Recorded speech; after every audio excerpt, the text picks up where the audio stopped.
Medina শরীফের মাটি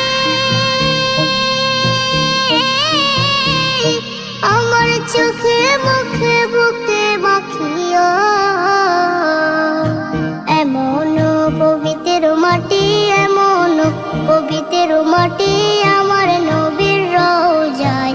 তোমরা যদি যাও গো মদিনায়, তোমরা যদি যাও গো মদিনায়। ইয়া রাসূলুল্লাহ, ইয়া হাবিবাল্লাহ, ইয়া রাসূলুল্লাহ, ইয়া হাবিবাল্লাহ। মদিনা শরীফের মাঝে বেহেশতের বাগান আছে ও। সেই বাগানে শুয়ে আছেন, সেই বাগানে শুয়ে আছেন প্যারা নবী মুস্তাফায়।